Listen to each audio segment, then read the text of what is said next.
Welcome to another IELTS reading explanation video. Today I am solving insight or evolution.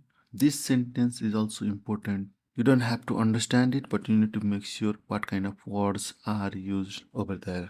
Let's look at the questions. We have multiple choice questions. We have true, false, or yes, no, not given in this case. And the last question type is fill in the blanks. All of these questions are in order. They may not be ordered with from one section to another. I mean, a question number 31 multiple choice question does not have to be before question number 32, which is yes, no, not given. But within the group itself, question number 27 to 31, it should be in order. Okay, let's start with our first question. The purpose of the first paragraph is to.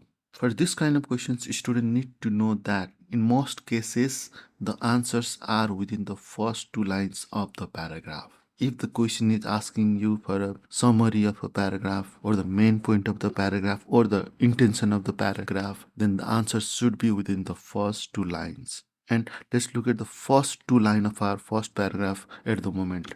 Scientific discovery is popularly believed to result from the sheer genius of such intellectual stars as naturalist Charles Darwin and the theoretical physicist Albert Einstein. From that sentence, what do you think is the answer? I'll let you guys have some time, maybe around 5 to 6 seconds.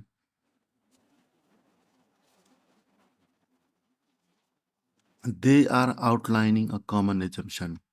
Our answer is D. In those two sentences, they neither defend nor disprove any views, and they also do not compare two beliefs. For question number 28, what are the writers doing in the second paragraph? Again, the question is asking for the whole intention of the paragraph, so you don't have to read the whole paragraph, just read the first two lines. In this case, since the paragraph is very small, you might want to read all of it. We only have two sentences scattered around 2.5 lines. There may be some limited truth to this view, however, we believe that it largely misrepresents the real nature of scientific discovery as well as creativity and innovation. It means it is or it could be wrong. They are criticizing an opinion. What opinion are we talking about? The common assumption in the first paragraph.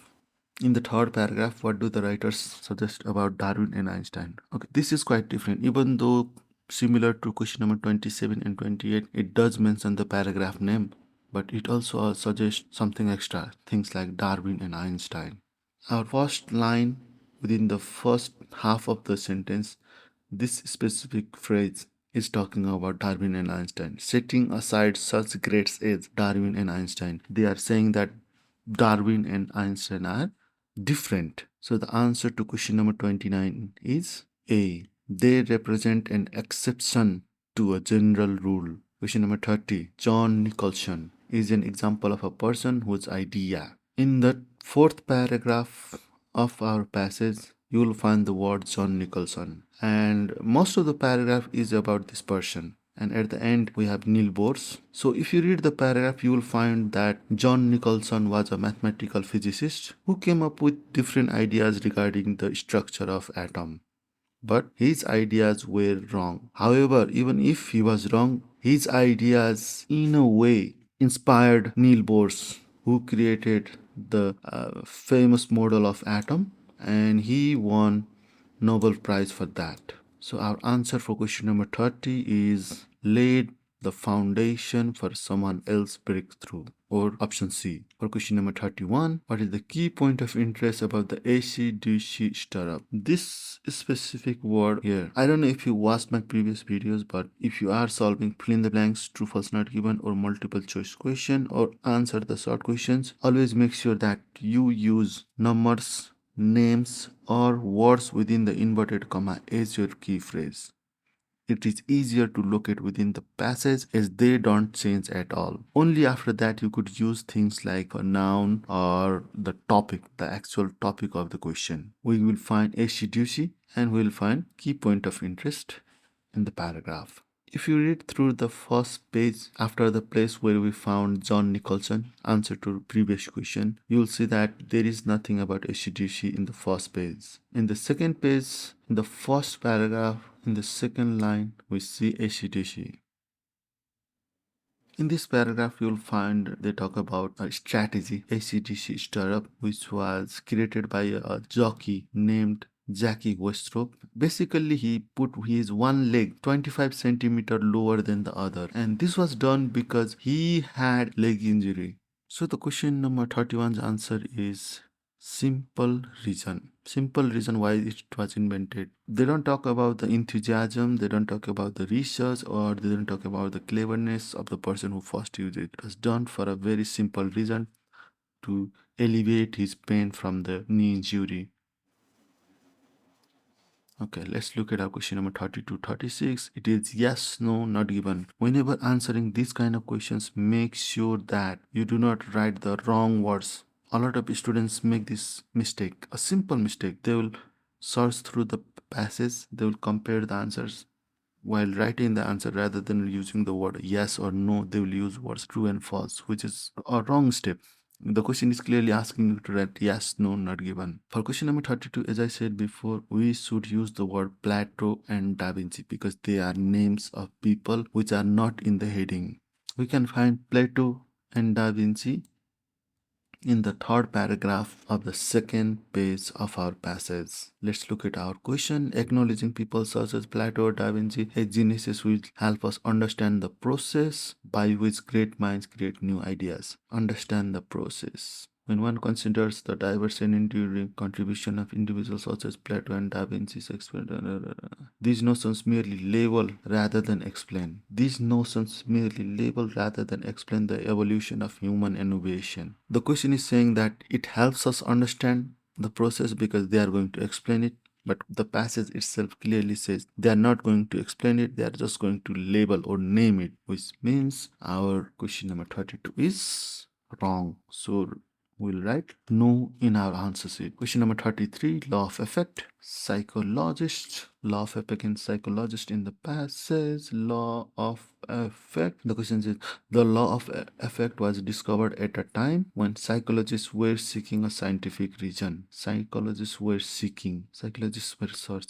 This paragraph says that it was created by a psychologist named Edward Thorndike, but it does not say whether other psychologists were searching for reasons. So our answer to question number 33 is not given. The passage is talking about one psychologist who was the inventor of this effect, or who was the inventor of this law, I guess. But question is specifically asking about multiple psychologists. We don't know what other psychologists were doing at that time, so our answer is not given. The law of effect states that no planning is involved in the behavior of organism. We already found law of effect. We need to search for no planning and behavior. As you can see in the passage in the fourth paragraph, we have law of effect, obviously. We have organism and their behaviors, and in the last sentence it says that an entirely mechanical process of variation selection without any objective insight. If we do not have any objective insight, we are doing something without planning or no planning. Information in the passage matches with the question, so our answer is yes. Let's look at question number 35. The law of effect sets out clear explanation about the source of new ideas. Source of new ideas and behavior. Our answer to previous question was in this paragraph, in the last sentence, so we don't want to look at this paragraph again for the answer, but we'll look the paragraph below that. The origin of human innovation. That means source of human innovation demands much further study. In particular, the provenance of raw material on which the law of effect operates is not clearly known. Question is saying that the law of effect sets out clear explanation, whereas the passage clearly says the raw material on which the law of effect operates is not clearly known.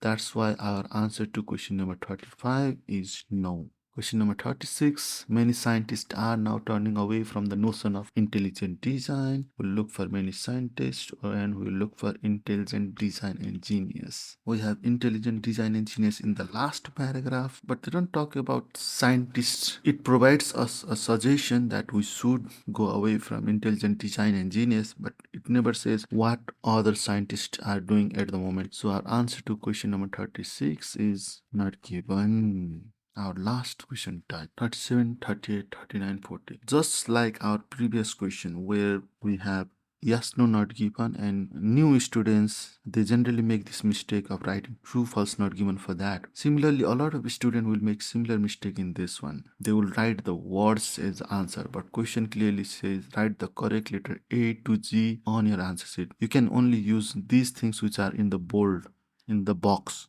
as your answer, not the words. This is one of those rare question type that actually start from the first paragraph and almost end at the last paragraph or the second last paragraph in this case. If you remember the first paragraph, they talk about common assumption, which is traditional view, and in the second last paragraph we had law of effect, popularly believed is traditional view. Let's look at our question. When a single great mind has sudden, what happens suddenly in the first paragraph? Our view of such unique contribution is often together. Sudden means spontaneously pop into someone's head. Means basically they generate an idea or ideas in this case. Has a sudden ideas. The only word that is very close to ideas is inspiration. So our answer to question number 37 is F. For question number 38, we are going to search John Nicholson or Nicholson's in this case and his proto elements. We know this is in the first page, so we don't need to go back and search right now. We can just read the question and try to solve it. Advances are more likely to be result of a longer process. In some cases, this process involves dash such as John Nicholson's theory about proto-elements. If you remember my explanation in the previous part of this video, I talked about how John Nicholson came with ideas relating to the structure of the atom. He came up with these words such as proto-elements. You can find this explanation in the fourth paragraph. And John Nicholson was basically wrong about these elements. And our answer is D because it says mistakes. Involves mistakes such as John Nicholson's theory about proto-elements. For question number 39, we are looking for post-it note. Post-it note can be found in the second paragraph of our passage. And if you read this paragraph, basically someone came up with a very bad glue and someone needed to write something on their book without having a permanent damage to the book. So they created a post-it note. It was basically luck they created this item. So our answer is E. For question number 40, no clear dash involved, but merely a process of variation and selection. In this paragraph, we have law of effect, law of natural selection. And if you read this paragraph, you'll find they also talk about variation and selection, and they do not have a specific objective in the site when these variations and selections occur. Answer to question number 40 is goals. Just like no clear objective. Objective could be a goal. That is the end of the video. If you liked it, hit like and subscribe. I'll come up with more videos like this in the future.